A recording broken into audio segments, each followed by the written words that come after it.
Oh, mas perspectivnya sudah ya.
Good evening, everybody. Hello, Professor. And I say Mohit and Katara, how you guys? Just saying hello. Good evening, Professor. We are good. How are you, Professor? I'm okay. I'm doing okay. Oh, that's awesome. Yeah. All right. Let me make sure I've got everything ready here.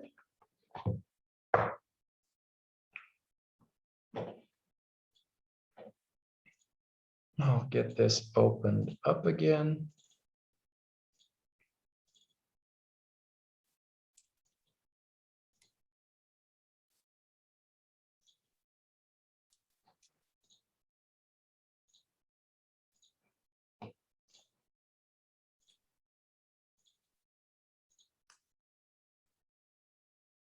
If you can talk, did you guys get to read the book? I'm just curious. Did you read? Did you like it? Did you dislike it? I'm just curious what you thought about it so far.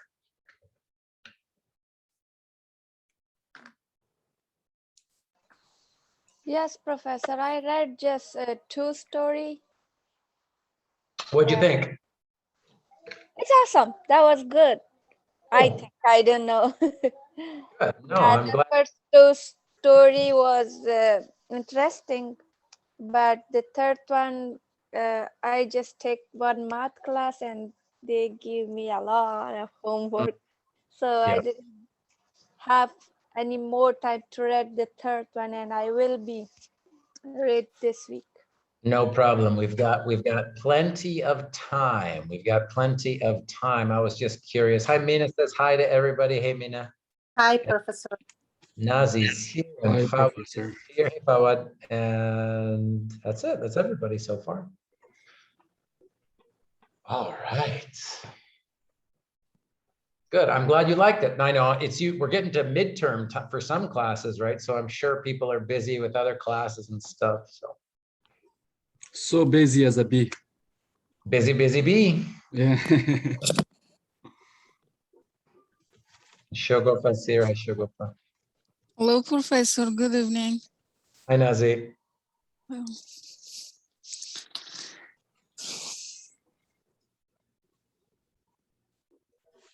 All right, good group so far.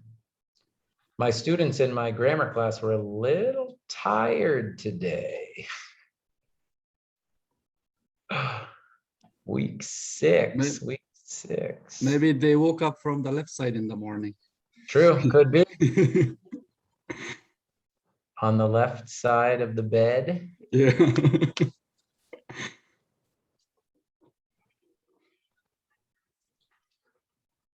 Hi, Professor. Hello, everyone. I'm glad you guys are doing good.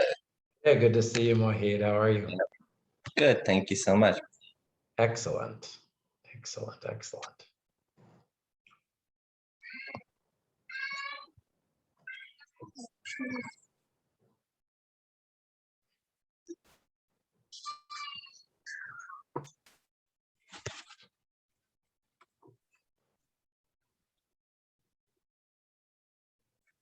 One thing that Professor I want to mention that Please. the vocabulary of this book for me it's easy than that I read another classes books.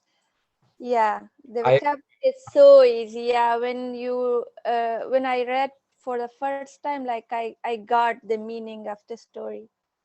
But Good. the other books that I read before in other classes, it's hard. Like for the first time when I read, like I didn't gauge the meaning of that story.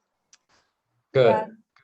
I'm happy. Yeah, I think I said right on week 2 and 3, for me, the first 2 readings, right, are really scary, right? Really complicated, really hard. But my promise, right, is you'll never have anything harder than that in this class. So you get to see a little really advanced vocabulary. Then yeah, I think this book, I would say, I still don't think I am happy it feels easy, but I don't think it's like I don't think it's a super easy book, but it's definitely not, it's not a super advanced academic text, So it's not super easy, but it's not super difficult. Yeah. I agree. And the hyper focus, the other book we read is kind of in the middle, right? Because there are some sort of scientific words or there's some research words that might be a little more difficult, but it's still easy to read, right? It's not like it's not the most complicated and complex, college essay. So I'm I glad. think it's not that much old writing book. Like, Yes. yeah, it's 2016 or Yeah. 14, so that's why. You're right. Both of these books. Yeah, both of the books I use are newer books. Absolutely. Yeah. Hello, Professor. Hello, Hi there. everyone. Shamla's here and Sandy's here. Zaman came in and Alex came in. Hi, everybody. Hi, Professor. Good to see you. You too. Professor, I actually have a question. So we will start, like, we already started a map is only one story. So we will start the book, I think the hyper focus something. So we working together with these 2 books. No, not at the same time. No. So we're in week sounds great. 6. Yeah, no, we're in week 6. we'll stick with this book for probably another 2 or 3 weeks. We'll see how fast we can go and how comfortable you feel with narrative writing. So we do this book for narrative writing the first half of the semester, and then we do hyperfocus for academic research writing at the second half of the semester. Yes, Professor, because it is the, as you mentioned, that's the stories of the people, that their real journey, and the Mergation people. I think the words, the explanation, the expresses, it's easy to catch and easy to, like, not really easy, but it's like much better, like easy to understand that. But I'm sure the other book focus on Harper, so that will be a tough, because it looks like that, and the words are just open, and as you mentioned, it's like yeah, it's scientific words. They have a lot, yeah. Yeah, I think you will enjoy it. Students usually really enjoy hyperfocus. It's kind of nice and in the middle, right? It's not a super scary academic, research paper, but the ideas are kind of interesting and big ideas. And I think, like I said last week, right, the reason that I like to use this book for the first big writing assignment is when you read these stories, I hope you understand what happens, right? It's not like, wait a minute, I didn't even understand what they were talking about. Because then once you understand the story, we start to analyze for things like the theme, which I know was a little more difficult last week, right? And that's what we're going to do this week too. So what I like to do is, if the reading is kind of a little easier, then the ideas that we practice are a little more complicated. And if the ideas are really complicated, then we have something that's not, impossible to read. That's the idea, at least. So, Professor, our major writing will be from this book or from the other one? Both. The both. Yeah, I think 60% of your grade are the two big papers, and there's one big. Okay, two major writings. Okay. And there's one big paper that's connected to this narrative genre, and then there's one big paper that's connected to this academic sort of research genre. So, Professor, these Buddha are this both books are related with the two major writings. One from the map is only one story, and the other one from that book, right? Exactly. So, Professor, can you give any idea, like when the time will start that we have to, like, thinking that we will prepare ourselves and the time is near to for writing major writing? I hope we will see how we go today. I hope that I can introduce the first big writing assignment next week. And when I introduce the assignment, then you have 2 weeks to do it, right? So if we go fast, if I feel good and you feel good, and I want to make sure you understand what I'm asking you to do. Yes. If we feel good today, then I will introduce it next week, which is week 7, which means that the first draft of the narrative writing, the first major project, would be due in week 9, right? Okay, so Professor, first we write the draft, then we start all the essay and we submit. But for overall, sorry, go what ahead. was it? Go ahead. I interrupted you, and you sorry, did. Professor. So first we write the draft, then after that we write the complete essay. So totally, like, how many hours or how many days we have for just submitting our total essay? No, I don't. The way that you just said it is not how I do it. So again, we'll talk more about this next week. But Professor, I'm really curious about the writing major, two major writing all the time. I'm thinking, oh, okay, I'm just all the time thinking about that. Yeah, no. So the way that I will do it is, like I said, in a perfect world, we feel good. And again, I want to make sure people feel comfortable analyzing for a theme, because this is the most important thing to understand before I ask you to write, your own theme, But if we feel good today, then I'll introduce it next week. Then you have 2 weeks. And when I say first draft, I don't mean like first draft and it's not, I don't do outlines, and that's not how I like to do it. What I will ask you to do is the first draft, you write the whole thing, right? It'll be 1,500 words. It's 1,500 words. You give me the first draft. Oh my God, that's more complicated. But it's how college really is, Shamla. And then you will give me that first full draft. then I will give that draft a grade. I will grade that essay and give you feedback. And then you have 1 week after my grade to revise and resubmit if you want to, but you don't have to. Great. I think that's great. Professor, that makes me a little bit happy now. Thank you. That's like I said, everybody's going to do it differently, but that's how I do it.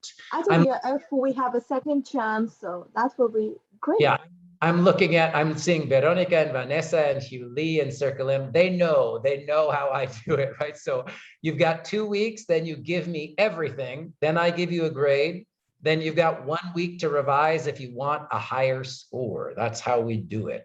Yes, Professor. I think because 1,500 words is not easy to write, but of course, like two weeks is enough time. Yeah, of course. I think so. Yeah. We will try, Professor. We will try our best. If we cannot analyzing anything that's required for that, so we will write our life story for you. I hope so. This was what happened. Hope for the best. Thank you so much, Professor, for this. Of course, Shamla. And like I said, we'll talk much more about the first big writing project. We will talk all about it, inshallah, please, Lord, next week. I think we'll see. We'll see how we do today. Yes, but again, I want to make sure everybody knows what I am asking you to do. That's the most important thing. Yes. That's called setting you up for success. That's my goal. That's my goal. Yes, Professor. All right, cool. So those were, Shamla had great questions there, but again, that information is helpful for everybody who's in the room with me, everybody watching on the recording. Say thank you, Shamla, and we'll talk much more about that next week. We will talk much more about that next week. You're welcome, Professor. So we are here on Tuesday, September 28th. It is week 6 of the fall 2021 semester. It is so great to see you. Like I said, I saw a few more people come in, but Shakila and Arifa and Farhat and got a few other people came in. So just saying hi. You don't need Good evening, Professor. Hey, Huli. Just saying hi to the people who came in. And we are going to continue with our narratives today, right? Like I said, so I've got a short warm up, but if you've got the book, well, I kind of am just going to say, get your book out. It's week 6, get your book out.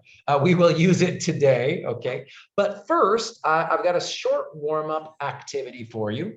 And it is something that I've hinted at, or maybe you've seen in other classes, and it's about quoting. Right. And I had a few students, I think I had 3 or 4 students in office hours today. And they were talking about, okay, so for the discussion activity for should I apply for a passport? Should I quote the text? Should I paraphrase? Should I summarize? So we're going to talk about quoting a book and how to quote using MLA formatting, right? This is definitely going to get you ready for W340 or English 300. And then after this short warm-up activity, we're going to keep talking about narrative writing. We're going to keep practicing structure and understanding structure. And we're going to look at another example from the book, because again, we didn't finish with Say It With Noodles last week. We talked about everything except for the theme. So I want to make sure we talk about theme with Say It With Noodles. And then we'll look at the dress, and then we'll see how much time we have. So I am going to just open a Word document because this warm-up activity is going to be really, really quick. Okay, so this document will be in Canvas. It's not there right now, but it will be. And as you can see here, this is just for you guys to have, to use, to keep. This is quoting a book and MLA formatting. This is something called in-text citations. And the most sort of a free, easy resource website that you can use at any time. If you took 315, maybe you already know about it, but I'm going to open this right now, and it's called the OWL Purdue, okay? And Purdue, P-U-R-D-U-E, is a famous university here it is, Purdue University in Indiana, in the Midwest. I'm from California, excuse me. Purdue University, and OWL, O-W-L, stands for online. Yes, right, yes. we got an OWL in the classroom tonight. So OWL stands for Online Writing Lab. Okay. And I'm going to put the link in here. And what this website is, it is a free website that will explain absolutely everything about MLA formatting, right? And over here, we will use this again, you guys, for the research paper, but general writing, research and citation, plagiarism, teacher and tutor resources. Guys, when I was in graduate school, in the PhD program at UC Davis, the PhD students use this. You know what I mean? This website is, everybody uses it. So please bookmark the website. It's free and it's got tons of great information. Okay. The other thing that I wanted to show you is a link to specifically the OWL Purdue makes YouTube videos where they will show you and explain to you how to do specific things in MLA formatting. Now, I'm going to show you right now, right? But if you want to see a video later, or again, put it in your YouTube videos to save and, you know, use it for when you're writing a research paper, go to the Purdue OWL. It's free and everything you need is there. Now, I hope I made that sound good and attractive and all that stuff, because it is. But one thing that's just true about this MLA formatting is there are lots and lots of little tiny rules.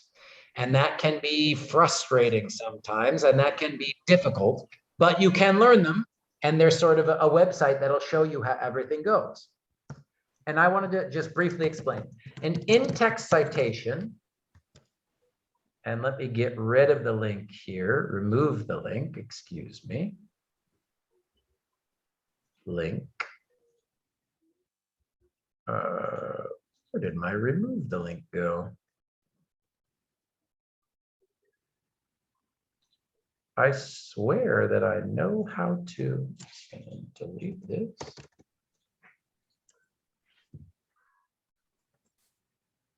Sorry, you guys, you're watching me do this in live time. I have an idea. Okay. But remember, everything that you write in any college class for the rest of your life should be in Times New Roman, 12-point font. So an in-text citation is when you quote every single word from a book, article, chapter, or whatever in the middle of your paragraph. For example, in the short story, Say It With Noodles.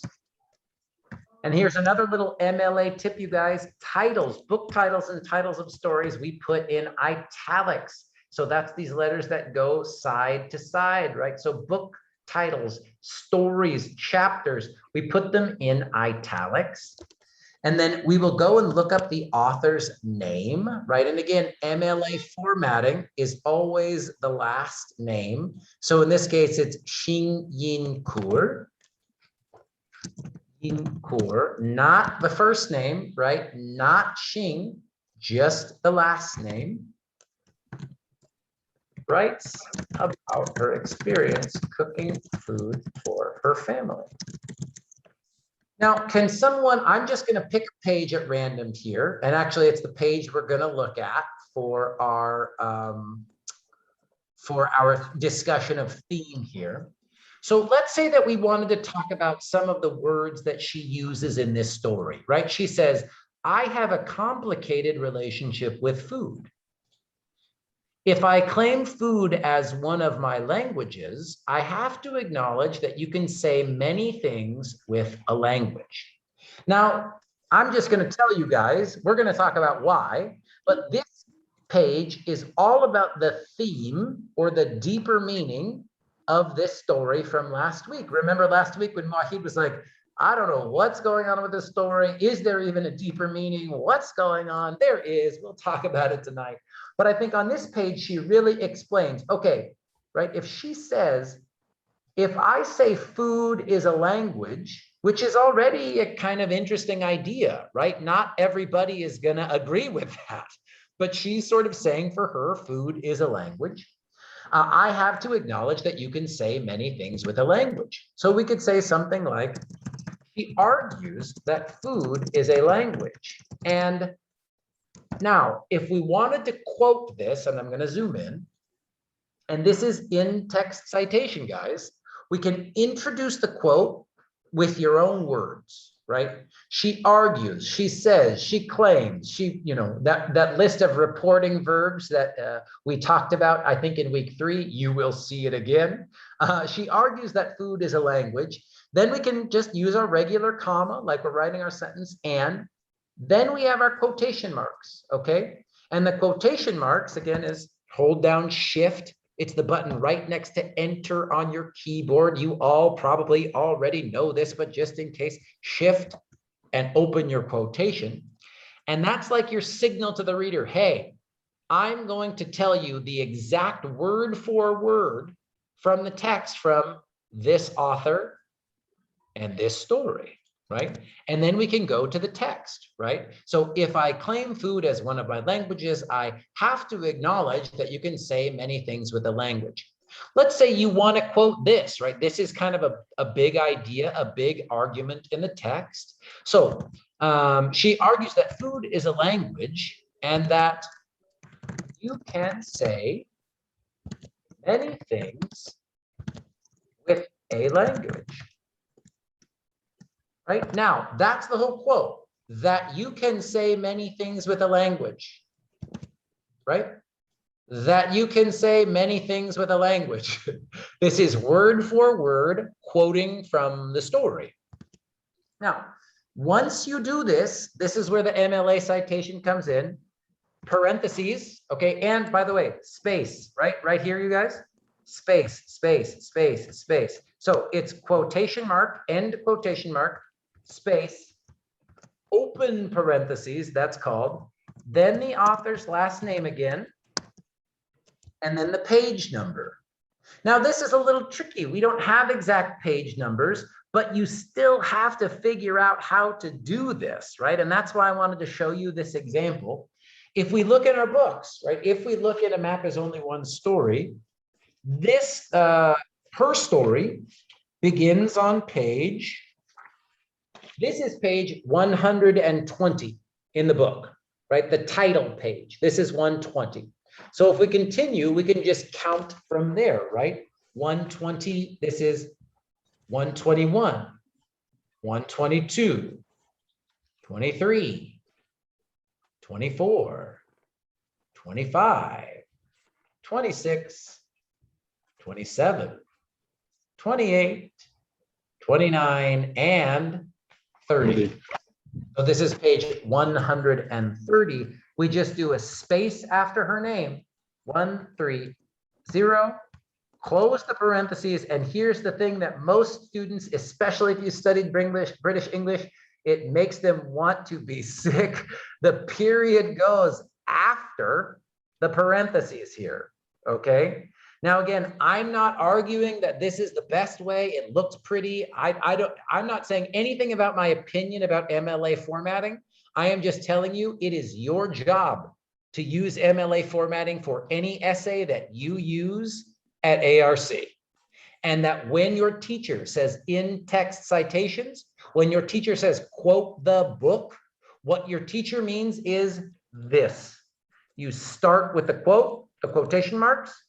You put the exact same words that you want to include inside the quotation marks, right? Then you end it, then a space, then a parentheses, no space after that, right? Then author's last name, space,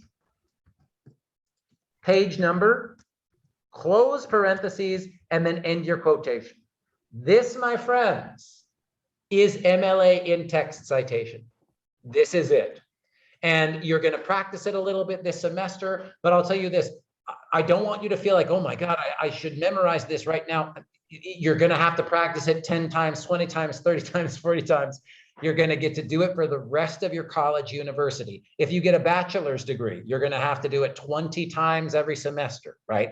But I just want to make sure you see it and start getting practice with it for the rest of the semester. Fawad, I see your hand. What's up? I had a question. Sorry for Perfect. disturbing. No. When we start the quoting, like for example, you use this and that, what type of words we start our quoting with? It's preposition, demonstrative, adjective, pronoun? What do we have to use with it? Now, this is, Fawad's asking a question that's really important, and it's a little bit about style, right? Mhm. Let me go in here and see if we can get some more examples. Overview and work. The basics. So again, I'm here on the OWL Purdue website, guys, right? And this is here, right? This link is right there in the document for you anytime. I wanted to see if you can see some examples that are not just mine. Okay, so just so that you see some examples.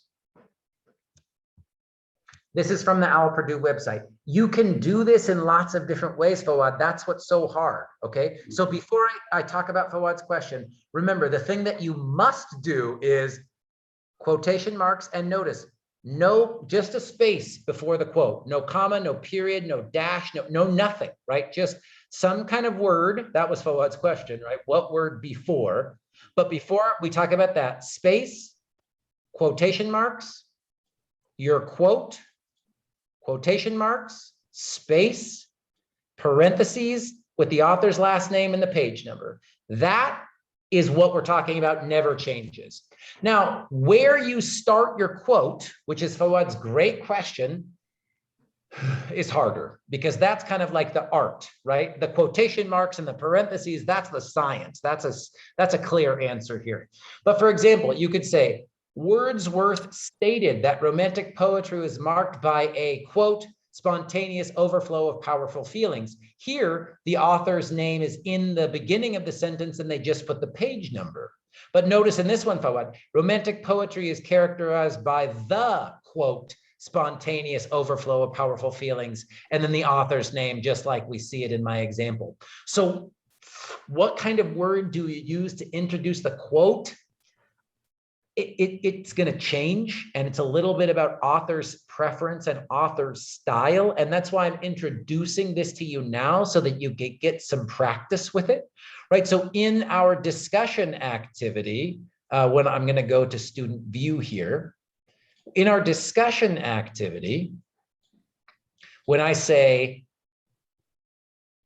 quote at least one specific example, right? I didn't tell you to use MLA formatting for this discussion, but I will, here's a hint, in future lessons, I will have you practice this, right? Okay, but nice. This is what I'm getting you ready for, right? Because when you think about the quote that you want to use and how you're going to introduce it, that's just something that you kind of have to look at examples and practice. But what you have to understand from today is this format, right? So for example, we are going today to look at, can you go with me to page, I think it's hold on one second. 139. Let's go to page 139.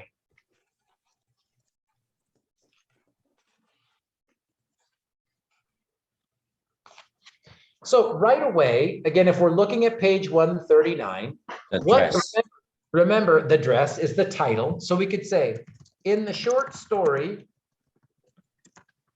the dress. Now, what's the author's last name here? Membrino. Excellent. And I'll just finish this for us. Writes about her experience buying a college dress for her graduation. She explains that, and I'm going to look down here if you're with me in the third paragraph. If you're with me in the third paragraph, you guys, third paragraph, she says, for example, coming from a public school in Miami, the graduation dress was a tradition I did not learn about until it was too late. Let's just start our quote at the graduation dress. So what do we want to do first? She explains that. What do we need first? Quotation mark. Quotation mark, yeah. Quotation marks. And then let's do the quote, right? So word Coming from excellent. a public school in Miami. Excellent. The graduation dress was a tradition I did not learn about until it was too late. Good. And then quotation mark. Good. quotation mark. Now what's next after the quotation mark? The author names. Space. Parenthesis, open. Parenthesis, author name, and Parenthesis. page. And remember, space, just the space, empty space, right? Space, Yes. parentheses, Mhm. author last name, then what? Number, Page number number, no. Page So what? number. 139. Page number. Now, and And now what? parenthesis back. And Yep. full stop. Yes. And thank you, full Period. stop. That's it. And now I got to go fix my typos since I was typing too fast, right? Miami. And that's it, right? This is MLA in text citation. This is MLA in text citation. Now, of course, Fawad is correct. How we introduce the quote is the art. Which quote do we choose? Yes. That's the art, right? That is very difficult. But we could do a whole lifetime practicing about finding the best quote. But no matter what, I want to make sure that you guys feel comfortable and prepared so that when you go to the next level and you start to choose those quotes, you understand what MLA in text citation means. It just means this. It means the quote, parentheses, author last name, page number, full stop, or whatever, right? Absolutely, absolutely. So that's what MLA in text citation is. Now, like I said, I'm not asking you to do this for points anywhere yet. I will ask you to do this for the research paper, but you don't need to do it. Shamla was asking about the first paper, right? You don't need to do it for the first major writing assignment. I'm again, like always, I'm planting this seed now. We'll look at it briefly. We'll keep coming back to it and keep practicing throughout the semester, okay? But does this, I mean, I know we need to practice it and you will, but any questions about this? Because this is it, right? This is it. This is how to do it. Now, like I said, how to choose that quote, we've got another 10 weeks to talk about that. But how to actually format your MLA in text citation, those are the rules. Sandy, I see your hand. What's up? We'll go Sandy and then Fawad. Sandy, can you hear me? Sandy? Fawad, go ahead, and then maybe if Sandy can. I had a quick question. For example, if this paragraph is an assignment for MLA formatting or coding, I could select or choose any part of it, or I have to go to for the certain part? Well, that's so like in my discussion here, right? When I say quote at least one specific example, if a teacher says that, that means anywhere in that story, right? You choose any quote, any example you want. Now, again, the real magic, the real art is when you decide what you want to write about, you choose a quote that connects to your own idea, right? That's, pardon me, that's the magic, right? That's the magic. But if it says choose a quote or find a quote, usually that means anywhere in the story, anywhere in the article, anywhere in the book, whatever it is. Yeah. Thank you so much. Of course. Sandy, are you back? Yes, I'm Hey. ready. I'm ready now. If I want to quote a very long sentence, is that okay? I just quote part of them, like one clause or something. How long, Sandy? Like maybe 3 or 4 clauses. Can I just quote one clause? Yeah, I'd say there's no perfect rule about this, is the truth, Sandy, and some teachers will have different opinions. My favorite rule that I ever learned from one of my favorite teachers is, so you see how this quote goes it starts on one line and goes down to 2 lines. This one starts on one line and goes down to 2 lines. You probably don't want a quote that's more than 4 lines, like maybe 5. But after about 5 lines in, again, Times New Roman, 12-point font, double space, about 3, 4, 5 lines maximum is usually the longest direct quote teachers want to see. Then you can start to paraphrase or summarize if you have more that you want to include. I see. So even the sentence is not a complete sentence, I still can use. You can, yes, great question. So absolutely. Sandy is saying exactly right. In this example quote from the dress, we ended our quote where there's a dash, right? It's not a complete sentence in the context of the dress. But great question, Sandy. Yeah, this is one thing that I hope that you can eventually, maybe you will like. You have that power, right? You can choose the most important phrase, clause, words, or ideas. You don't have to include the entire sentence. You, as the author, do get to choose. Yeah. Okay, got it. Really Thank you. important question from Sandy. Thank you. Thank you. Thank you for that question. Khatara, I see your hand. What's up? Yes, Professor. That the quotation mark, where can we use like other than the quote? Is it just specific for when we use quote or no? There is another reason that we can use that quotation mark or no? Let me say this. For 325, let's make our life easier, only for the quote, okay? When you get, when you're earning your bachelor's in science and nursing or whatever, when you're in a four-year university, you might see other examples where maybe only one word or two words are in the quotes, but let's not even worry about that for today. Let's just say, when you see the double quotation marks, let's just do that in this class for in-text citations. That I asked that question, Professor. Like when I read something, I saw that quotation mark, and I like that you mentioned it's word or two word. It's not sentence. That's why I ask it. And look at it, right, on page 139, in that same paragraph, right, in the same paragraph from the dress, right, if we look down one, yes, two, Professor. Yeah. Yummy most dresses. Yeah. Yeah. Now that's a great point.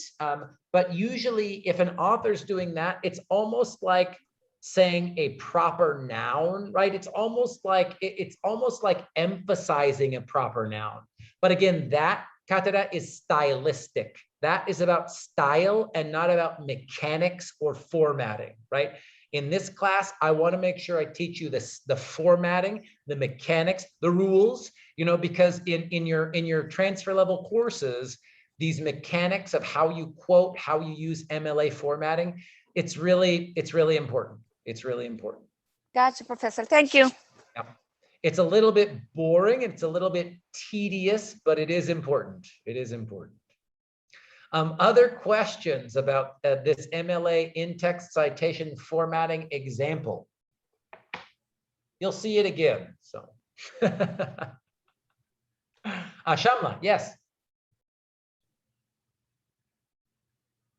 I see your little yellow hand. I'm sorry, Professor. I don't know what's wrong with that. So when I'm trying to speak, it just mute me. No problem. Professor, if we have like 2-3 lines for quotation marks, and we see like after like for example, coming from a public school in Miami, so we just take a quotation marks here. Then we have the other like 2 lines or 1 line with the other quotations. So should we also mention the name with every end of any quotation, or when we over all the lines, so after that we just add the quotation with the parentheses of the last name and the page number? Yeah, I am going to answer that in a couple weeks. Because Shamla's question is a great one. It's how often do I need to say or re-say the author's last name, right? That's kind of, I think, your basic Actually, question. yes, Professor, the author name and also the quotation, because I saw a lot of writings or article that they have a lot of quotation between the 5 or 4 lines, but they have using a lot of quotations. But if we use the parentheses with the last name, sorry, what was it, Professor? From different authors, Shamla, or the same? Yes, Professor. Yes, I'm just talking generally. Yes. Yeah, we will see a lot of that in hyperfocus, and you will practice, and you will practice that in a few weeks. Okay, thank you, Professor. I'm trying to have you start slow. So again, you'll see, I'll tell you right now, also, hopefully, good news up at the beginning of class. I don't have any new lessons in Canvas for you, right? I really want you to read the book. I really want you to read those 3 stories. I really want you to be reading. So I don't have anything new in Canvas for you this week, but next week I will. And in that activity, I will have you practice this in-text citation, but we're going to start kind of simple. So Shamla's question about what if there's more than one author or more than one quote, we will get there. We will get there because it's a very important question. But to start, I really want you to get comfortable with quotation marks, quote, quotation marks, parentheses, last name, page number. Page number. That's what I want you to get comfortable Perfect. with, and that you'll practice next week. Thank you so much, Professor. Appreciate Yeah, it's a very important question. Other questions. These are just fantastic questions. Sandy's question and Shamla's question was great. Fawad's about how do I begin or introduce my quote? We'll look at examples because that's a hard one. That's a hard one. That's a great one, but it's tricky. Sorry for the last question, Professor. I'm so sorry, it's too short. I'm asking for questions. I want them. Tell me. Can we do double quotation in here? For example, if we have 2 author, 2 subject, 2 theme to talk about it. Sure. I mean, you could say, yeah, I mean, in the same paragraph, you could absolutely say, the book, A Map is Only One Country, contains many narratives about the immigrant experience in the United States. These stories contain themes about language and belonging or something, right? Whatever we're saying. I'm just kind of making this up right now. But just so you see an example, these stories contain themes about language and belonging. In the dress, Membreno writes, and then I'm going to go up here and copy and paste. But now this is like I was saying earlier, if you already, and this kind of was like Shamla's question, but this is the same author, right? If you already use the author's last name in the sentence, well, then you don't need it. You can just put the page number in the quotation marks, right? So you can put the author's name up here. Again, that's what I was trying to show you guys here, right? The Owl Purdue, the Owl Purdue website. Earlier in the book, and let's do a different author claims. I'm just really kind of making this up, you guys. This is not a good essay. I'm just trying to show a good example to Fawad's question. Right, so in Fawad's example, so I introduced the whole book contains many narratives about the immigrant experience in the United States. These stories contain themes about language and belonging. So then I say in the dress, then I say title, author's last name, full quote, and the page number. Then I say a transition kind of right earlier in the book, a different author claims that you can say many things with the language, different last name and different page number. So even though this right now, I would say, I'm doing this in live time, this is not, the idea isn't really connected. So this isn't a beautiful paragraph, but it is an example of what it could look like, both Shamla and Fawad, of having more than one author, different authors in the same paragraph. You absolutely can do it. Yeah. Thank you, Professor. And like I said, we'll look at more of this. It's only week 6, you guys. I have any other questions? I have yes, question, Professor.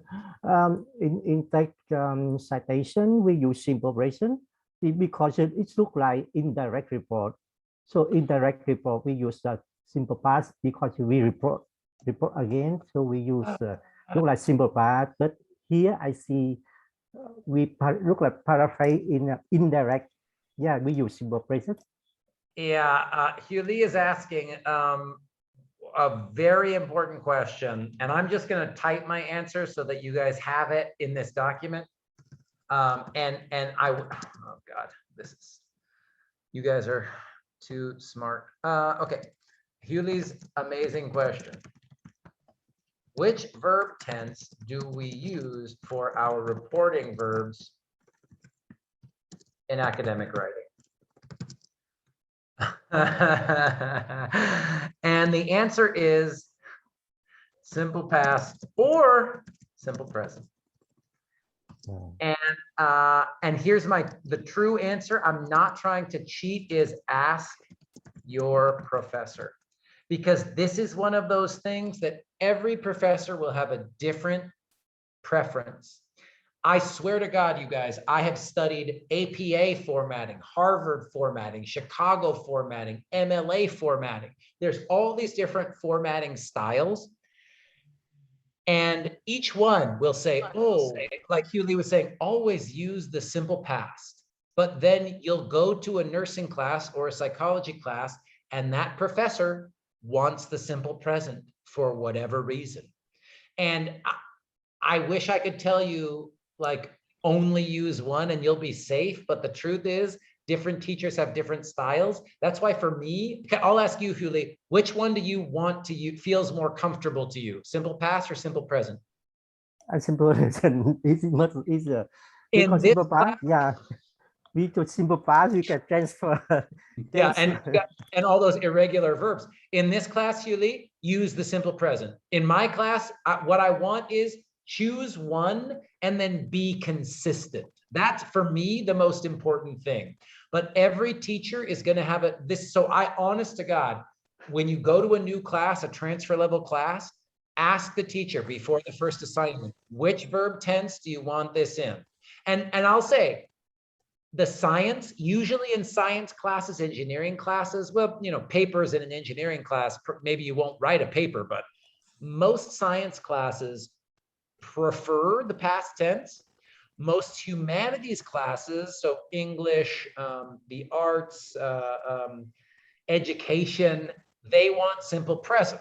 So it kind of depends on the subject and the teacher. So I always tell my 325 students, ask your professor and then do what they tell you to do, because they're the ones who'll give you the grade. But for us, you can absolutely use the simple present in this class, Hughley. Yeah, because in the map is only one star country. Is the narrative. They use the first person, I, we, something like this. But when we write, we use she or he, so we indirectly to report. So yeah. You are exactly, everything you said is correct. That's correct, right? So absolutely correct. When we look at these narratives, of course, like you said, first person pronouns and lots of past tense because they're talking about events from the past. But you're absolutely correct. When you describe what happened in the story, or when you describe your opinion or the theme or whatever, you're basically doing that reported speech. And like I said, some teachers will say, and all reported speech should be in the simple present. And other teachers will say, all reported speech should be in the past. So for me, choose one and be consistent in this class. That's what I will ask. Yeah. If you use simple past in paragraph 1, use simple past in paragraph 2. But then after this class, ask your professor and then just do what they tell you to do. Because of this writing, we use a code. We use exactly the same things that the person not telling about, but we open the code. We open the code. We don't use, we paraphrase or we open. We use the simple version. Yeah. Well, when you talk about paraphrasing, we'll talk about paraphrasing more later as well. But yeah, and can you connect for me, Hughley? What was did you have a question about paraphrasing and the verb tense too? Both, because we wrote the comment, we use exactly the same thing in the book. But if we don't use code mark, yeah. Yeah. Exactly right. Yeah. Really tricky. It's hard. It's such a good question. Did my answer make sense, Hughley? Yeah, I see. Okay, good. I see other questions. Oh no, I saw something in the chat. Hold on. When I write, I use many tenses. Vanessa says, you are not the only one, Vanessa. You are not the only one. If you make that mistake in your first draft, I'll just say, this is something called, I'll show you an example. This is a really important.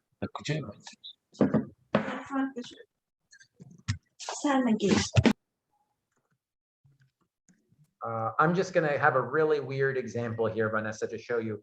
In chapter 1, she argues that food is a language. Later in the story, she said that language is her connection to her family. Now, if you do this, in chapter 1, she argues. Later in the story, she said, if you do this, what I'm going to do is highlight this, and in Canvas, of course, but I will put a comment here and say parallel structure. If you've ever seen a comment from a teacher that says parallel structure, it means parallel is about lines that are exactly together, right? So parallel is a way of saying they need to go together.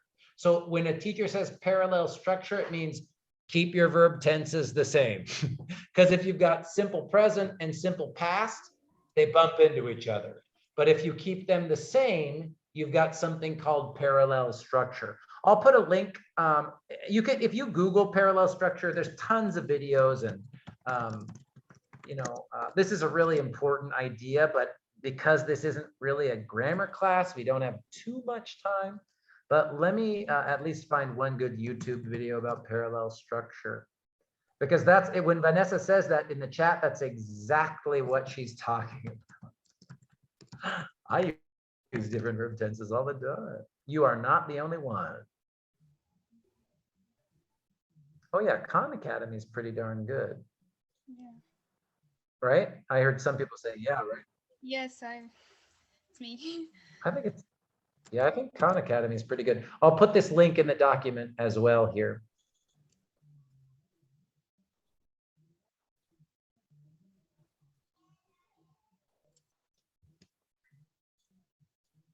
Okay, so there's a YouTube video for parallel structure. Here's a YouTube video for in-text citations, and that's the link to the OWL Purdue website, which has all the information a human could ever need about MLA formatting. And I saw Vanessa's comment in the chat. You are so welcome, Vanessa. An amazing question from Hugh Lee, and a great comment from Vanessa as well. Shamla, please. Professor, I'm a little bit confused. If we start our paragraph with the simple present, and we ended up with the simple present, all the paragraph with the same tense. So sometime when we want to explain about the past, it doesn't look like perfect to me when we use the simple with the past, like if you were talking about the past. So I did this, and I think in Professor Travis' class, but then fortunately it was a little bit weird. So I don't know. You're coming in and out. I'm not sure if Margaret likes the past tense or the simple present, Shamla, but if you can unmute yourself and you want to finish, please do. But I would just say the same thing to you that I said to Hugh Lee. If you like the simple past, it looks better to you, do that in this class, be consistent, right? That's the thing I want you to really practice in this class is choose one, be consistent, and then ask your W340 teacher, ask your English 300 teacher, hey, for our essays, for reported speech, like Hugh Lee was saying, when we're citing a book, do you want the simple past or the simple present? Because teachers will have different opinions. I'm sorry, Professor, because of the kids, I have to just mute. So on question, Professor, because when the last time I did the same thing, like for a present, I use a present for past with the past as well. So it was give a little bit sense to me. But when I use everything in a present, and I think it is good when you start with the present, you have to end it up with present. If you start with the past, you end it up with past. But sometimes it's really complicated that your past example you explain in a present, or the present example and past form. So I think even it's just stopped me in my writing when I'm writing. So I just stop and think about it. Oh, what I do next. So that's a little bit make me confused. You're not wrong. I wish I could say, oh, this is so easy. It's, you know, once we start writing 3, 4, 5-page essays, it is a lot to keep track of, right? It's a Yes. lot. It's here's another kind of idiom, right? It's a lot of moving parts that you kind of have to be aware of. Yeah. Yes, Professor, you're right. So. You're not, but that's why, you know, that's why you're here with me. You practice. I tell But you. I will practice with my argument. I will start with first with my argument with the simple present. So I just send it to you, Professor, so you Good. can check. Thank you. I love it. You and Hugh Lee are going to stick in the present, and that's great. You are welcome. And the second one I use with the past. So let's see which one is it better for me, and it seems so good to you. Experiment. Yeah, I like that. That's good. Anybody else before we go back to the book? Before we take a break from MLA. Circle M, did you have a question? Yes. Usually when we use narrative essay, we have to use simple past, right? We are talking about simple past. When you write your narrative essay, you will use the simple past, right? But in this example, I'm not writing a narrative essay, Circle M. I'm writing about someone else's narrative essay. Does that make sense? Yes. And that's what we're talking about here. In your first major paper, Circle M, you don't need to quote anybody. It's going to be your story, your ideas, right? And thank you for that excellent question. But, you know, when I say, for example, again, in this discussion activity, lesson 12, when you're writing about one of the essays in this story, then you're kind of doing that reported speech that Hugh Lee was talking about. Oh, okay. Yeah, excellent. Excellent question from Circle M. Excellent question. Anybody else? You guys are freaking amazing. Fantastic questions.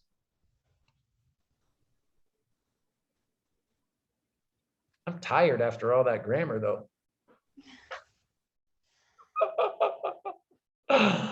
Let's talk a little bit about theme, though. Even though I'm tired and that was so much detail, it really does sort of shut the brain down, I know. But it's really important that we feel comfortable with theme. Okay, you guys? So let's shake off the MLA formatting stuff. Let me save this document. And actually, just because it's so important, you guys, I'm going to put this into the live support materials right now. I won't forget, but I want to make sure that I put it in there exactly with all of your great ideas. Oh, excuse me. Excuse me, Professor. Please, yes. So when we write a narrative essay, we use brainstorming and outline, because I never heard theme before. So that's why I want to make sure we stop talking about MLA and we talk about the theme stuff. That's what we're doing. Yeah. So if you're not clear on theme yet, Circle M, do not worry. That's what we're doing. That's what we're doing today and tomorrow, and that's what we're doing. Okay. You are not the only one. Okay. I just want to make sure I put this in here for you guys now. Okay. So the document that we just sort of created together with your great questions and the links, it's there in Canvas already for you whenever you want. Okay, so a quick review. Oops, I stopped sharing. All right, quick review. Like Circle M was saying, remember, we are talking about a map is only one story. And some of you have started doing some of the lessons about the specific stories in the book. And remember, all of the type of writing, the genre, everything in this book is a first-person narrative. And like I said last week, a narrative has sort of 3 types of writing or 3 different components to create the narrative. There is a theme, there is descriptive writing, and then there's this narrative. And again, quick review. The theme is usually introduced early in the writing, usually returned to throughout the writing. There are usually key words, ideas, images that are also repeated. And then the theme is often synthesized, summarized, echoed, repeated, resaid at the end of the story. Narrative writing, again, uses first person pronouns like we talked about. We use I and we throughout the story. It tells a story with a beginning, middle, and end. And like we talked about last week, if you remember here, this is our say it with noodle examples. There might be sort of many different narratives or shorter stories, examples of things with a beginning, middle, and end that are a part of this whole big story of the major narrative, the main narrative, right? And as I say on this slide here, the main narrative, my throat is, I've been talking too much today, you guys. The story has got to have a clear theme. There's got to be a reason that this story is important, right? And that's what the theme is. And finally, our descriptive writing, which I hope people feel okay with. I felt pretty pleased last week. I thought people kind of got this pretty nicely last week. Yeah. We use descriptive writing throughout the story. This is when the author includes details that are connected to the 5 senses. This allows the reader to really see or visualize, close their eyes and imagine what it looks like, sounds like, smells like, feels like in the narrative. And the descriptive writing might be used to help connect the story with the theme. So usually, students, you tell me, you guys, but usually the descriptive writing and the narrative writing, we feel pretty okay about. It's kind of like, okay, like we said with say it with noodles here, you know, just in case, like we know now, it starts on page 129, right? 120. 130. Thank you. My brain. This in your book, it starts on 130. I've got it here on the computer. But you know, at the beginning, she goes to the temple to leave food for her dead grandmother. We learn that she didn't speak the same language, but her grandma cooked for her. Then we got that story where she cooks eggs for a person that she was mad at, and the eggs tasted bad. We found all these beautiful descriptive details, right? The incense that smells like jasmine, her grandma's kitchen that smells like frying oil. Her kitchen was wet, the floor was damp, the unsalted egg, right? We moved past each other to share space at the stove. All those examples of what it looked like, felt like, smelled like, sounded like. Now, I sort of hinted at this at the end of last class. But I'm going to just tell you now, right? If you see a page, and now in a story like this where we've got pictures, it's a little unique. And I think we'll have time to look at one, you know, with writing in the book tonight. But if you see a whole page where there's no narrative writing, right? No story, and very little descriptive writing, you can kind of assume that the author is talking about something deeper, some deeper feeling, some deeper thought, some deeper emotion, and probably this is going to be connected to the theme. And I sort of said, if we look at this picture here, right, this whole page, she writes, I have a complicated relationship with food. And again, I'm thinking of Hugh Lee's excellent point last week that these are stative verbs usually, right? These aren't action verbs. This isn't I cooked, I talked, I went, I bought, right? It's I have, I claim, I feel, right? I have a complicated relationship with food. If I claim food as one of my languages, I have to acknowledge that you can say many things with a language. And here it's, if we look at the talk bubble, her food is saying, you are so ugly. You are such a slob. You eat alone because no one likes you. Now, let's just open this up here. What's going on? Or maybe the best way to start is, how do you feel looking at this? Like, what is the author trying to say? Because again, in a good story, the author's saying these things for a reason, right? The author wants the reader to feel certain things or imagine certain things. And, you know, this is a published book, you know, and you know, I choose it for this class because I think it's a pretty good book. And I'm saying, this is a good story. So why do we think the author is putting this page in here? What's going on? What feeling do you get from it?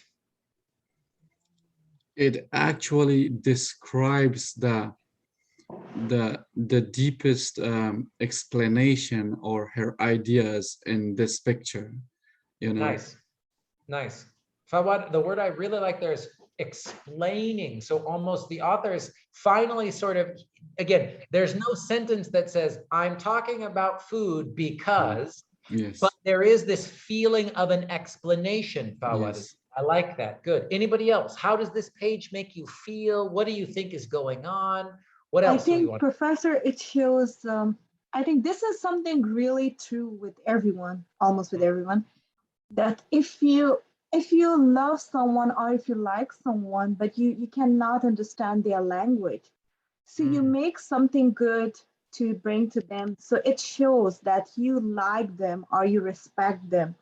And that's if you don't like anyone, and even you can speak their own language, but you're making a really bad food, it means I don't like you. So I made food for you, but I don't like you. Yes, and now connect that to this page, Shamla. How is that connected to how she feels about herself? What is she, because you're right. Earlier in the story, she says, ooh, I didn't like this man and I cooked him an egg and it was bad. But now she's also talking about not only how she feels about other people, but her own relationship with herself in this Yes. page, right? So can you, what is she saying here about her, about food and language and herself, Shamla? That it is not good or she doesn't like that.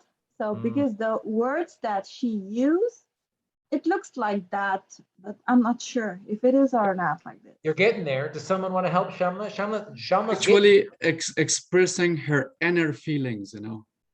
Yes. And what is expressing her inner feelings? Her language or her food? Her food. The food.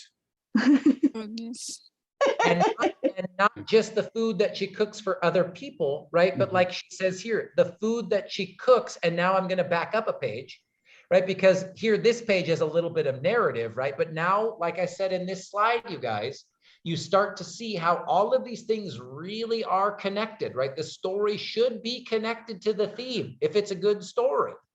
She says, even as I learned how to speak with food, I still ate the same thing for lunch every day, a packet of ramen.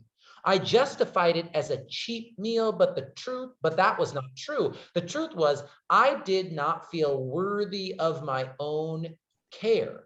So now in these two pages, we're really seeing how the narrative and the theme come together, right? She's sort of saying, okay, food is a language, and a language can say, I love you. It can say, I don't like you. It can say, I'm so mad at you.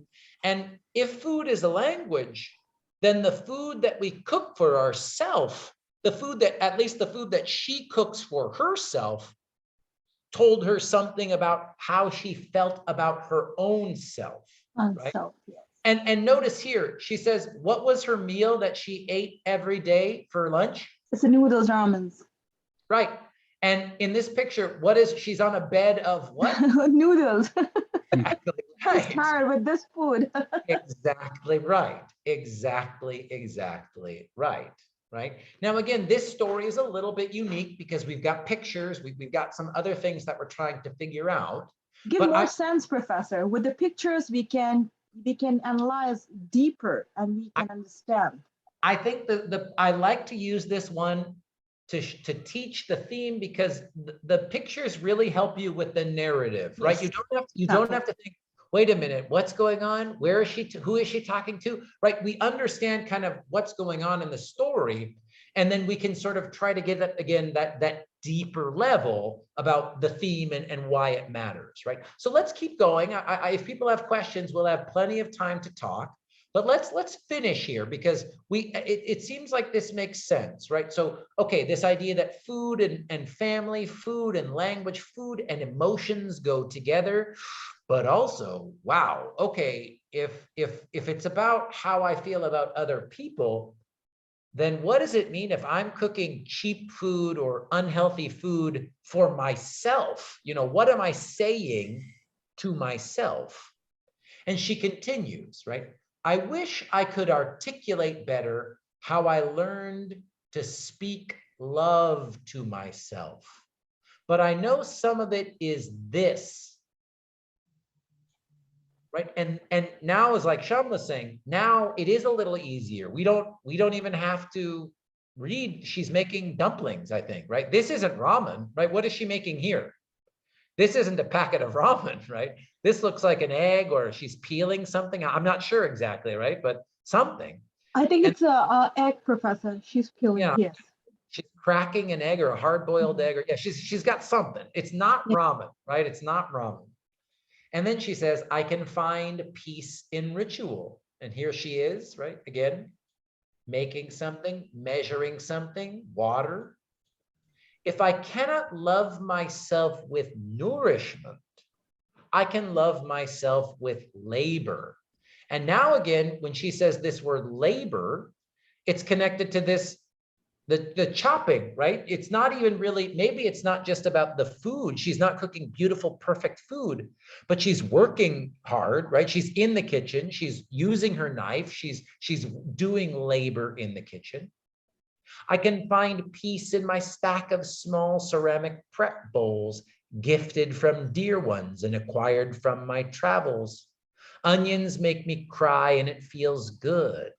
I feel strong when I lift my 5-quart Dutch oven. I can feed my family. And again here, right?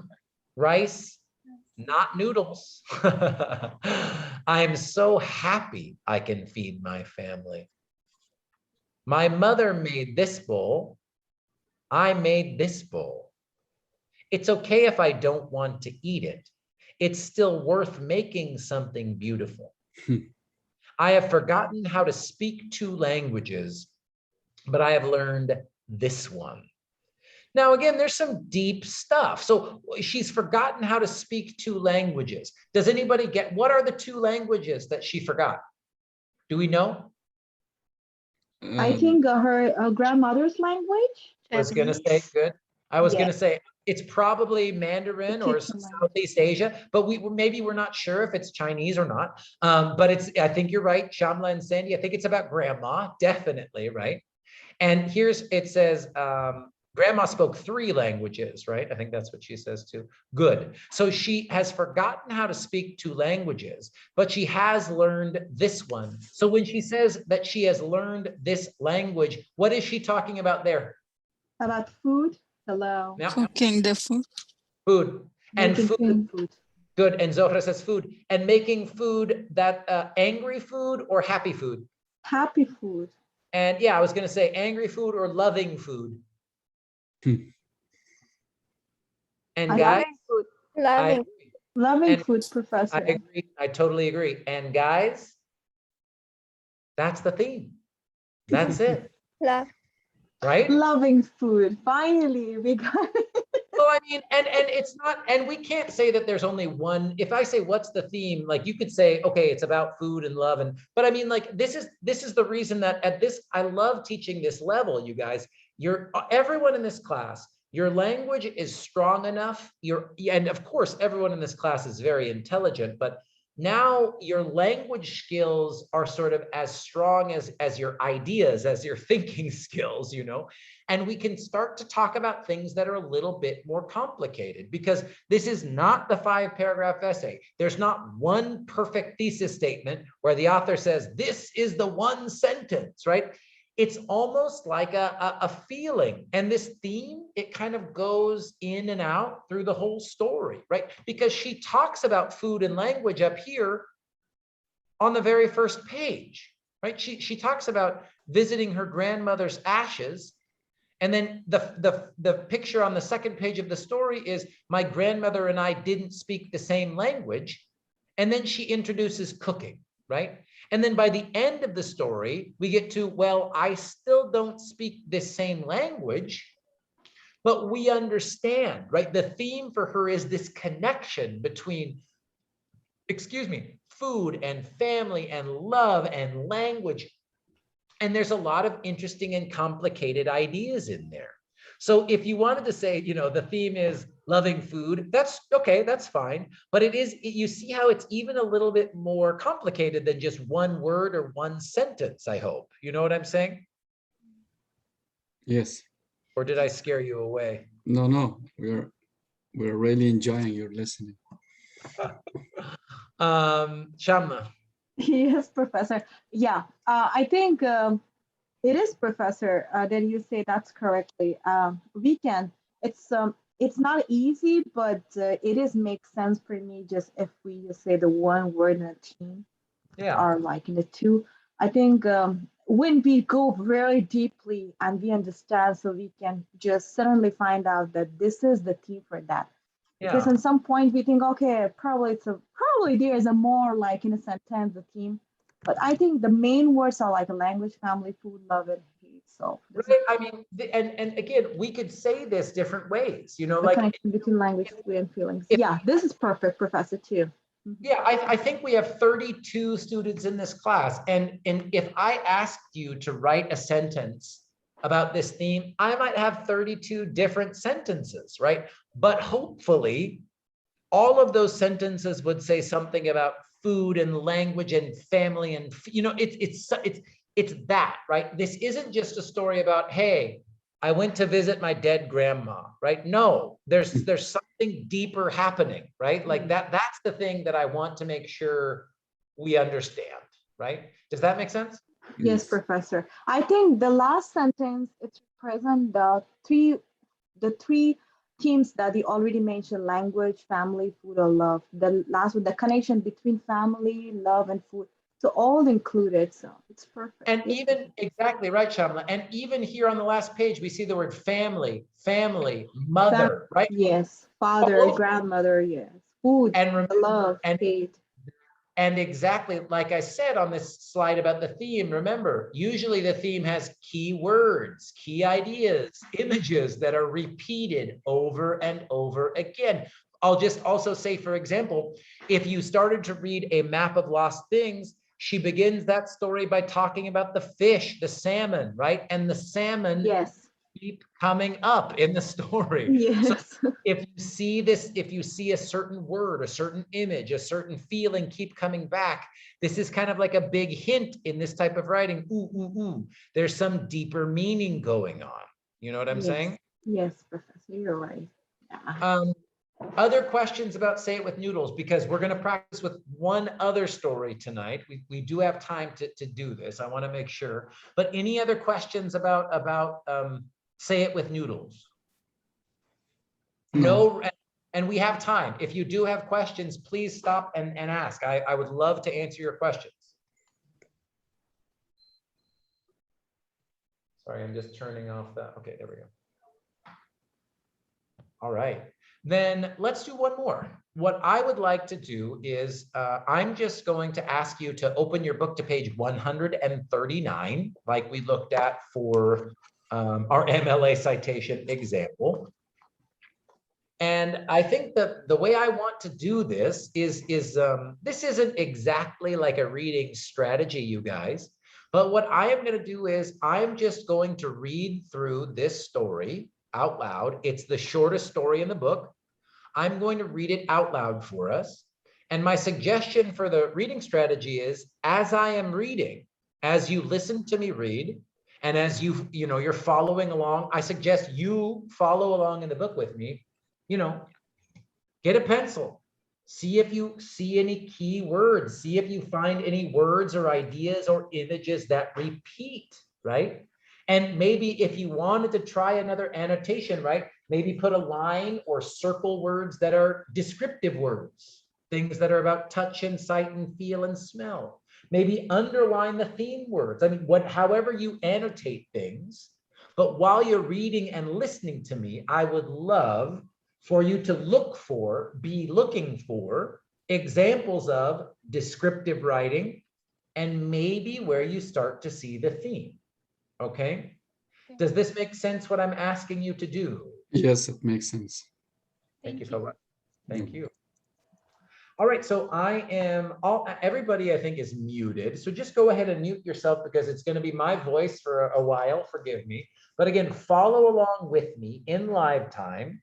Try and take some notes and see, because afterwards I want to talk about what's here on this slide, right? The narrative, any examples of descriptions, and then if we can start to think about maybe the theme. Okay? So this is The Dress by Soraya Membreno on page 139. I do not own any soft, pretty white dresses. I probably never will. Every time I spot one, all I can think is, that could have been the dress. If you're a young woman in her early 20s graduating from a certain kind of tiny, elite, liberal arts college in the Northeast, the graduation dress represents a rite of passage, a carryover from the boarding school past shared by many students. It is a very specific kind of dress, a white or cream-colored or pale pastel shift, simple and strapless. Coming from a public school in Miami, the graduation dress was a tradition I did not learn about until it was too late, until I was standing in line in alphabetical order, wearing a too bright, too casual, not particularly flattering red and white polka dotted Minnie Mouse dress, as my mother later dubbed it, when looking through the handful of pictures my father managed to take that day. In the middle of that brick courtyard, surrounded by buildings older than the country from which my parents had fled, I remember feeling thankful for the weight and length of our thick black commencement gowns, for the way mine hid all traces of unintentional Disney-infused childhood nostalgia on the day I was supposed to be coming into my adulthood. My first day at college was nothing like what TV had promised me. There was no carefully packed minivan or raucous family escort into the chaotic, half-empty cement dorms. Instead, I hopped on a plane in Miami with a single suitcase and a backpack and arrived on campus alone before the rest of the student body for a pre-orientation program designed to give first-generation students time to adjust before everyone else flooded in. My first day there was a quiet one, spent neatly unpacking my belongings and then taking a bus to the nearest Walmart to get the rest of the things I needed. While most incoming students were trailed by parents fussing over their twin extra large sheets and lack of shower shoes, I went about my to-do list on my own. My last day of college was nothing like what I'd expected either. There was no first generation orientation for commencement weekend. No one to prepare me for the jarring collision of the home my dad brought with him and the bubble I'd spent 4 years building.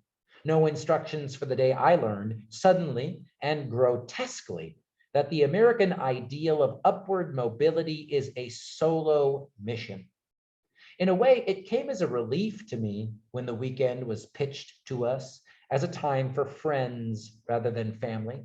There were dozens of school-sanctioned parties and seniors-only events. An entire week was devoted to a road trip to Hilton Head for our last drunken hurrah before returning to campus to do more of the same in nicer clothes. But I had neither forgotten or was never prepared for the descent of the New England elite upon the campus and how much everything and everyone changed in their presence. The old women in sun hats and small children both felt misplaced, but even more startling were my own classmates' transformations. The place where we had lived with our unofficial dress code of black and gray North Face and sweatpants was suddenly overrun with pastel, a different sundress for every day of the week, beyond the unexpected Easter vibes that left me scrambling in friends' closets. I overheard students talking about accommodations and barbecues, debating where to hold dinner with their friends and family, at the refurbished farmhouse one set of parents had rented for the weekend, or the cute inn another had bought out for the occasion, which had a pool. I'd known for a few months out that my mother wouldn't be there for graduation. Stuck between visas and embassies, her absence was explained once and never mentioned again. My dad arrived the day before commencement. In a rental car, he drove from Albany, an hour away. That night, I took him to my favorite restaurant for wings and the novel First Beer with his of-age daughter. It was surprisingly easy to find a table for two. He got surprisingly buzzed. And I was taken aback with the discovery of a new, all-consuming, ferocious sense of protectiveness I felt toward my father. The lone representative of the immediate family nucleus, unable to speak English, he spent the one night he was there tucked away in the farthest corner of the campus, in the freshman dorms the college had set aside for the parents or of first generation and lower income students for whom a weekend at a local inn would be, quote, a hardship. Depositing my father at the opposite end of campus in a threadbare, single occupancy dorm felt like an almost violent act of separation. He called me about an hour into his stay. He couldn't find the bathroom. Then he got disoriented on his way back to his room. I talked him through it. He made a joke about experiencing college and said goodnight. The next morning, waiting in line, I looked at my father in the crowd. I tried to smile at him, but his scanning eyes could not find a place to land in the thicket of gowns.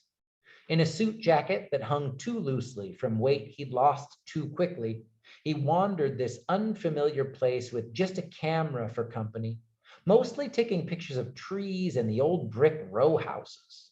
Smiling, and by all accounts having the time of his life, but still, the guilt I'd kept at bay for the past 4 years for leaving, for not visiting enough, for not sharing this life I was building around me and then springing it on him in the span of 2 days right at the end, made him difficult to look at. My father is nothing if not a proud, stubborn man. But that day I recalled how every couple of years, he would decide it was time he learned this language once and for all and sit down with his books and DVDs. How he'd hear the way his tongue strangled the words, and painfully aware of how he must sound to other people, he'd slam the books shut and hide them away again in a quiet corner in the house. This same man was now taking pictures of the most mundane things: the trashed, half-empty dorm, the rental car he'd driven up, a pile of books I couldn't take on the plane with me but refused to get rid of, all to share with my mother 6,000 kilometers away, calling her when he learned some interesting new fact about my school that could not be photographed. His simple joy killed me. For once, he felt no embarrassment. He did not shy away from the words he could not pronounce, but repeated them until he committed them all to memory, names of buildings and streets and professors he would never see again. He missed the handoff of the diploma. He couldn't quite follow the ceremony while trying to narrate it to my mother over the phone. They both heard my name being called, my father standing in the erected bleachers, my mother from the house in Nicaragua. But he said he couldn't see me, couldn't scramble fast enough to get the camera ready. That day, constantly whisked away to stand in yet another line for yet another procession, I mostly saw my father from a distance. I'd never stood here before, looking at him surrounded by my classmates in their light, misty dresses and khaki pants, had never had a chance to see myself, my family, the way others might. Somewhere along the line, in the flurry of niceties and ceremonies, my father relegated to the sidelines of my peripheral vision. That weekend made clear the very thing I had been denying for the past 4 years. I was being subsumed by something else, going to a place where my family could not follow. I stood out like hell, a polka-dotted dress in a sea of white, but there I was, still in it, still a part of it, and he could do no more than snap a picture. I wanted to run my father undercover, hide from this thing he had yet to notice. I knew on some level that he was immensely proud of me, but I also felt for the first time the fear of translation and everything that might be lost in it. When everyone spilled onto the lawn after the ceremony, diplomas in hand, posing for pictures, I fled. I grabbed a plate of tiny sandwiches, careful not to get anything on my newly acquired $200,000 piece of paper, and I got my dad out of there. Out of a desire to protect or hide for his sake or for my own, I still don't know. Thankfully, now, graduation day is just a Sunday I try not to think too much about. But it took me about a year to stop obsessively opening emails and magazines from stores I never shopped at in hopes of finding the dresses. If I could at least identify what the right one would have been, I kept thinking, maybe I could brush off my outlier of a dress as a choice, some small act of rebellion. Now, whenever my mother looks at the 2 or 3 graduation pictures on my father's computer, because there's no framed portrait or blown up image hanging on any walls, all the illusions break down. I see the blame spiral start at her eyes, tunneling downward to her gut. I want to tell her that I barely noticed she wasn't there. I was so busy. I want to tell her it's commonplace, just undergrad, just another silly ceremony no one will remember. She hates how few pictures there are from that day, but part of me is thankful for my father's distraction because that means there is less evidence to tally my mother's absence. When I think of that day now, I think of oceans and distance and strength, of how different it was from how any of us ever imagined. I point to the dress and my mom shakes her head. Pero Sorayita, she says, de verdad, ese vestido. She laughs every time. And the Spanish here is, but Sorayita, for real, that dress? And she laughs every time. Okay, I'm going to put you in groups to talk to each other, and then we'll come back and talk about it together. What I want you to do in the groups is just talk about these 3 things. Did you see some examples of narratives? Did you see some examples of descriptive details? Do you think you have any idea about the theme? I will give you a hint. There's a lot of talk about cameras and pictures, isn't there? Things to think about. And remember, no right or wrong answer, but I want you to talk to each other if you can. And then we'll come back together and you'll get to hear me talk. I'll talk about it, but it's time for you guys to talk a little bit, okay? So if you can, I'll have you talk to each other. If you can't talk, you got stuff going on in the background, just listen to your groups. I'm going to open up the breakout rooms right now. Rooms are open and I'll see you in about 10 minutes. Do your best.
Professor, I'm sure you hear our conversation and it's totally changed to different language.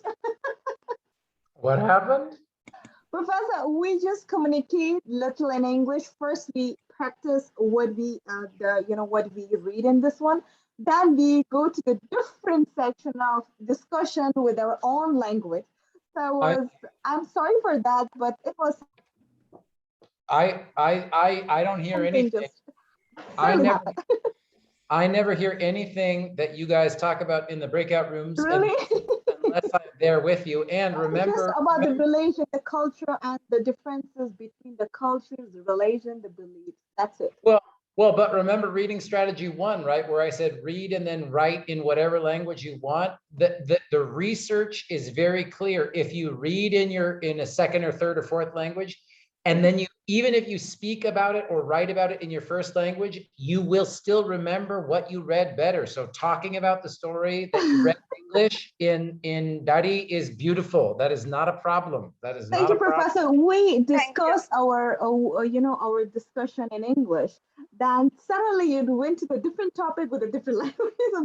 Sorry. I'm just saying, I think, again, it used to be an old school belief is that you had to separate, your first language from the language you're learning. That was exactly wrong. Again, neuroscience is very clear. The brain works better when you use all your languages together. You learn a new language faster. It's just a fact now. It's just a fact. Exactly. Thank you, Professor. Oh, it's my pleasure. So I know time is always a factor, time is always something, but let's see how much we can talk about. I hope you got to talk about this a little bit with your group and this story. It's short, of course, but there are some interesting things going on. So like I said, what I'd love to hear is just from each group really briefly, if one person is going to be a volunteer, I'd love to hear examples that you talked about for narrative description and maybe the theme. And I'd love especially if you can give me a page number for those things. So I'm going to start with group 5. That's Sandy, Mariana, Navila, and Veronica. Does anyone in that group want to share what you guys talked about? Or even if you don't want to, will you please?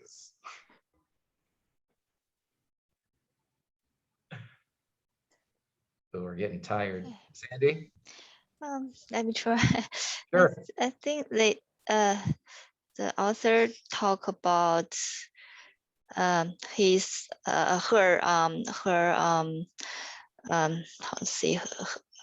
her feeling about the college. Yep. Because I think she decided that the first day she was alone without parents' help, and the last day she graduated from the college. She still she's not as happy as other students. Good. And so Sandy's sort of talking about, there is that moment, and that's on page 140, right, Sandy, where she talks about the first day of college, definitely. But really what the main narrative, beginning, middle, and end, this is about one very specific day in college, this story, right, Sandy? What's the narrative of this story about? Sorry, could you say again? Yeah, this story, the narrative, beginning, middle, and end, really is about one very specific day in her college, right? And what day is that in this story? I think the day, graduation. Yeah, graduation. The Graduation. day graduation. Yeah. Now, this is a little bit different, right? Because we said in Say It With Noodles, there are a lot of different stories. She kind of jumps around in different times, but for the most part, this story is about her graduation day, right? I mean, Sandy's exactly correct. On page 140, we do get that little sort of narrative inside the narrative about her first day, excuse me. But most of this narrative is commencement, graduation, right? That's the story. that we get here, right? How about, were there any descriptive details, Sandy or Veronica, if you wanted to give anything you wanted to add? There's a lot of descriptions in this story. Were there any ones that you guys talked about or that you saw in the story? The dress, the color. Yeah. Give me a page number, Veronica. Let's see.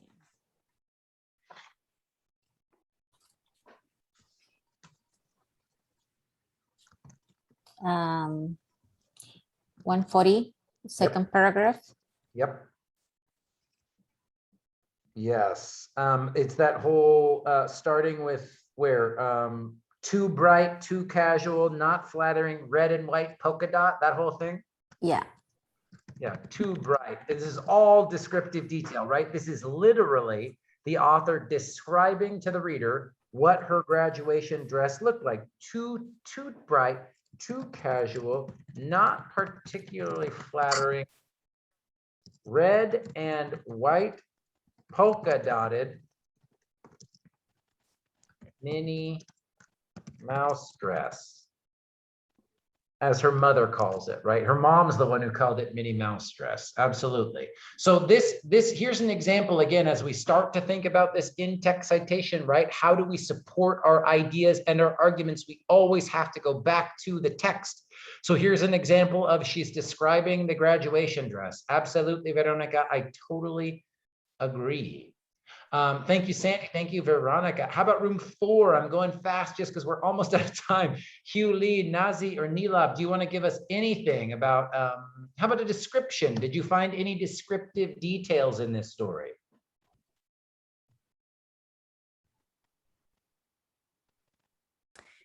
For me, yeah, you go ahead. I just tell just as there, the first page we see that it's she imagined herself like Cinderella or other Barbie, like short hair. This is, I think, a description. Good. The first page, right? Same page? Yeah, it's the 146. Oh, on 146, excuse me. No, it's not 46. I just, first page, it was the 140. I think it's the same page, Professor, 140. Yes, and right above that is a very specific kind of dress, a white or, is it that sentence, Nilab, or different sentence? Yeah, it was it's a descriptive sentences as well. In Good. Page 139. Good. Yeah, I said her oh yes, 139. Thank you. Her imaginary dress, right? She describes it. That's at the end of the second paragraph, where she says a white or cream colored dress, or pale pastel shift. Yes, thank you. All of these things. This first whole page, I'll even add at the very bottom, right in the middle of the brick courtyard. This is at the very bottom of the page. Yeah. Brick courtyard, surrounded by buildings older than the country. Right, there's a lot of specific details in this story. Mm-hmm. From which my parents had fled, which we find out later is Nicaragua. Good. Hugh Lee, did you want to add anything about narrative, description, or theme, since you had an idea too, or are you good? I see on that day, on her classmates' transformation, look, they change different. Yeah. In 141. Thank you. 141. Yeah. 141. Which paragraph? It is the first classmate transformation. Yes, classmates yeah, that whole sentence too, right? Yeah. Hugh Lee's on page 141, the sentence that starts with, the old women in sun hats and small children felt misplaced, but even more startling were my own classmates' transformation. And then he's absolutely correct. We keep going. The place where we had lived with our unofficial dress code of black and gray North Face and sweatpants was suddenly overrun with pastel. Yeah, this whole paragraph where she's describing, whoa, when all of my friends' parents came for graduation, the clothes were different, the colors were different, everything looked so different, right? Yeah. Absolutely, absolutely. Page 141, she describes the different colors,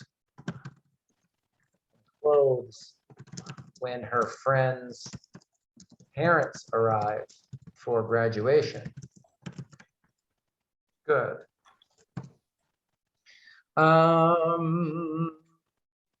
Okay. I don't want to, I want to make sure I get you guys out of here on time. So we should finish this next week. But let's do this. So we've got 7 minutes left.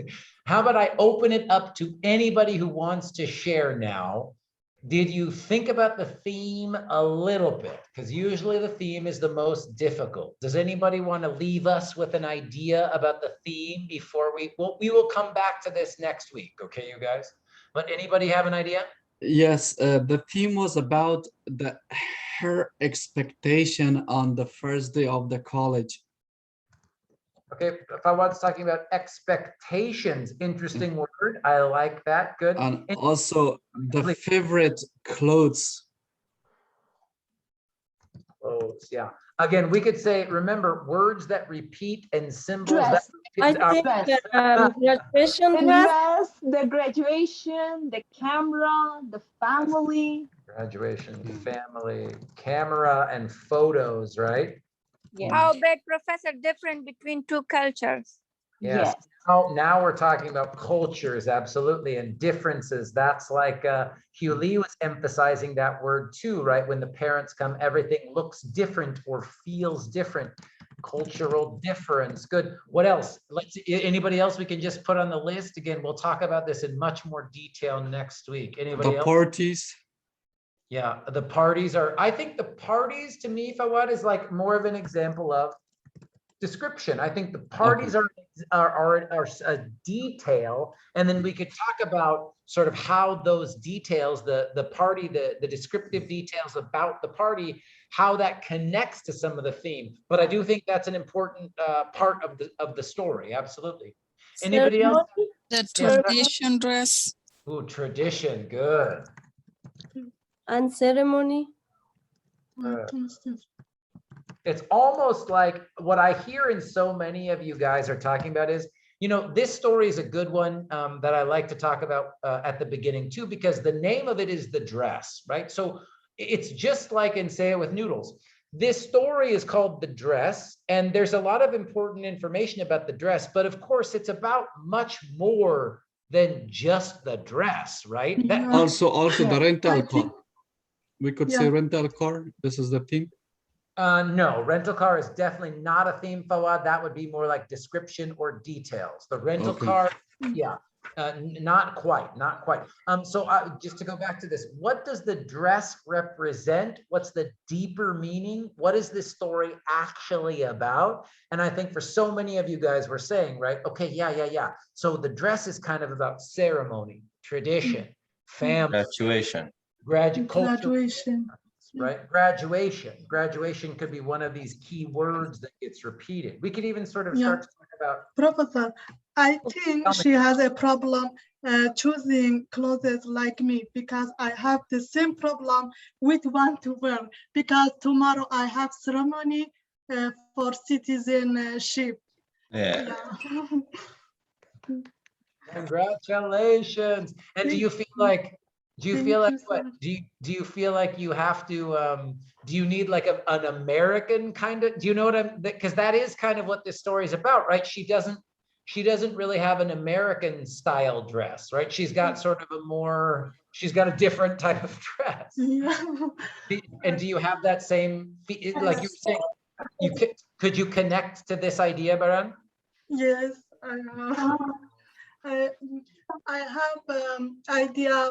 Tomorrow I wear my culture dress. Beautiful, just like Soraya, right? Just like Soraya in the story. This is different, different because I wear a Kurdish. Yeah, Kurdish your Kurdish tomorrow. Yes. Congratulations, Baran. That's Thank you so fantastic. much. Excuse me, how was the test? Vanessa, please get in here. Yes, how was the test, the US test? Oh, Vanessa says, how was the Vanessa also, Professor, she was really worried in discussion and asked Fawad, what was the quiet, how was that? And Fawad said, it's really easy, piece of cake. Yeah, how was it, Baran? How was it? It was easy? Yeah, Professor. Did you have all 20 questions? I know sometimes they say, there will be 20 questions, but sometimes they ask less than 20. Did you get all 20 questions? Baran's like, I don't want to think about it It's anymore. now, Professor, 10 question, not 20. Oh, it's only 10. Okay, that's It's good. 1,000 is 100 question, Yeah, but they ask only 10 questions. You study 100, yeah? It's 123 now. The people who apply after 2000, I think 2020. So, Okay. but for us, yeah. I see. For us, it's like 10 question. The correct question is 6. I had appointment interview last year, but it's when you answer the first 6 one, you can pass. But if you have wrong, they ask you until 10 question. Yeah. Perfect. Thank you. But you must answer the 6th one. If you get the first 6 right, you're good. Yeah. But they did not continue until 10. But, if you have wrong question and they continued until 10 question. Okay, cool. But amazing. Well, if you have answer 6 until 10, you can pass. But if you did not, you cannot pass. They did not continue above the 10 questions. I see. Well, Baran already did this. I was going to say, so just so we get out on time, I don't want to, it's all good news. I love that Vanessa was like, tell us about the test. But so we know that for lesson, should I apply for citizenship? We know Baran's answer for that. She said yes. Sorry, guys, I am come back, but I don't know why. And she will celebrate her citizenship tomorrow. That's fantastic. And we will finish up with this story again. But I love that we started talking about this because again, you see, when Baran read this story, it's more than just the dress, right? The dress is a symbol. The dress has deeper meaning. The dress is a way for her, Soraya, to talk about some of these feelings of connection, family, difference, and all of those things, right? And we'll get to talk about this story and finish up this idea of theme much more next week. But remember, there's nothing new in Canvas for you. I really want you to enjoy the stories. So read as much as you can. But lesson 10 starts on is a quiz about a map of lost things, page 15. Lesson 11 is vocab for Arab past, American future, page 53. And lesson 12, should I apply for citizenship like Baran did? That is starts on page 199, you guys. I'm going to stop the recording, but then I'll say goodbye to you and answer questions. But I just wanted to say you are wonderful. And if you're watching the recording. Professor, I have one question.